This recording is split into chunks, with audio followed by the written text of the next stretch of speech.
Hey, this will be an easy review because nothing happens in the whole movie. This movie is so boring, and it does try here and there, but it's not trying hard enough. As far as the typical natural disaster movie goes, this one's as milquetoast and basic as you can get. The plot of the movie follows John Garrity and his family trying to find long-term shelter as Earth is under threat by a planet-destroying meteor, an extinction-level event similar to what wiped out the dinosaurs. This is a fairly cliché setup that was already famously done in Armageddon and Deep Impact, and I'm sure a whole bunch of other movies. But the difference here is that there's no heroic angle this time. No group of astronauts to save the day by flying to the meteor and blowing it up before it hits the Earth. Instead, there's a very doom and gloom vibe with Greenland, which they used in an attempt to bring a much more human element to the movie. Early on, John Garrity receives an automated phone call from the Department of Homeland Security explaining that him and his immediate family are among the selected few that may join an underground bunker to survive the disaster. Of course, John's immediate friends and neighbors find out about this and that they weren't selected, and I expected some major conflict and drama to come from this. Like, maybe they could surround most of the movie around this. They got it all wrong. There's a shit ton of fragments on that thing. They're saying that one of them is a planet killer. And now they've grounded all non-military flights. I mean, what do we do?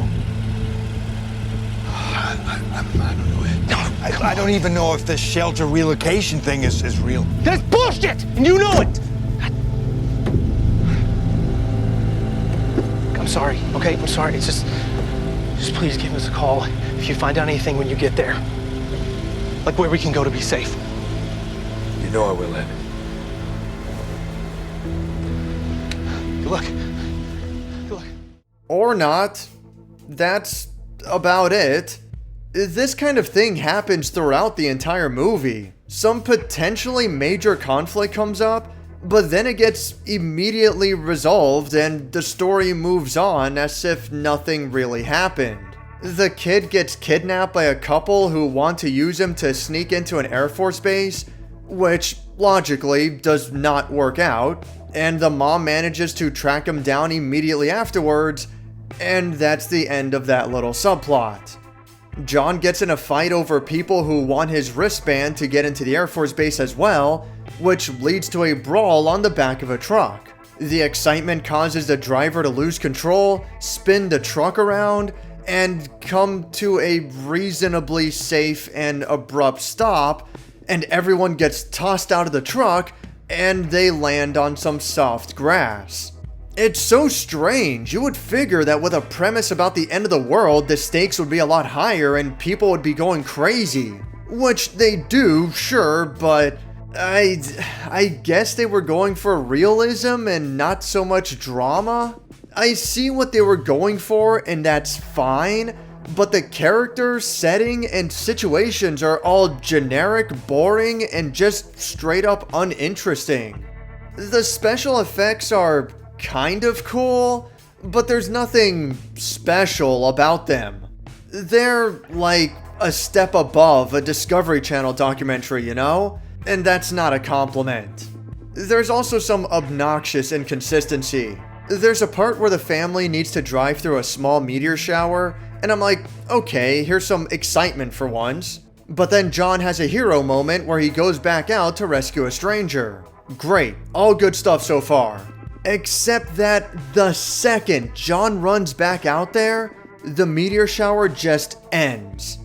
Why? You set up this big moment for the hero, only to deflate it immediately after. I mean, look at this. They even have time to stop and rest out in the middle of the open because the danger just magically ended right in the nick of time. I mean, hell, for that matter, what was even a point of taking cover under the bridge at all? It's just so stupid and artificial. There are little things I like about this movie, like the few hints about John's past and how that plays into the story. But believe me, it's such a minor thing that it barely amounts to anything anyway. The airplane scene towards the end is cool too, but really I am desperately grasping for any positives. Again, I can see what they were going for. They wanted to portray realistic people in a semi-realistic situation. They weren't going for crazy, over-the-top action. They wanted a more grounded and believable story. And I respect that, I do. But look at the 2004 movie Crash.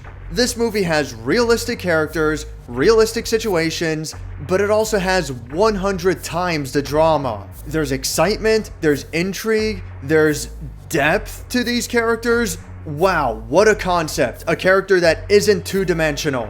And Crash does this with like 6 characters, or probably more. It's been a while since I sat down and watched the movie, and there are like 3 or 4 intersecting stories going on at the same time. It's pretty good. I would recommend this movie. I mean, hell, one of my favorite movies of all time is one that I already reviewed earlier. It's based on a true story, and it's very grounded in reality. But again, it has characters with depth who are challenged. They change as the story goes on. It's an interesting and well done movie. Meanwhile, Greenland couldn't figure out good development, and it only had 3 characters to work with in a single main story. From start to finish, it's always, I have to protect my family. That's the entire character. It's not even an arc, it's a straight line. None of these characters develop or grow. They don't go through any changes or learn anything about themselves. It really feels like nothing happens for the whole movie. I mean, don't get me wrong, I'm fine with overly simplistic characters. That can be okay, but then you have to have something else for me to hold on to. In this case, the story is so simple and bland that, you know what, at the very least, if you're not gonna do anything with it, at least end it half an hour earlier. Seriously, I don't get why this movie needs to be 2 hours long. I don't necessarily want to call this movie bad, because it's not really bad. This isn't a Paul W.S. Anderson flick where the story and characters make no sense whatsoever and the action is an abysmal mess. Like, there are way, way worse than Greenland, okay?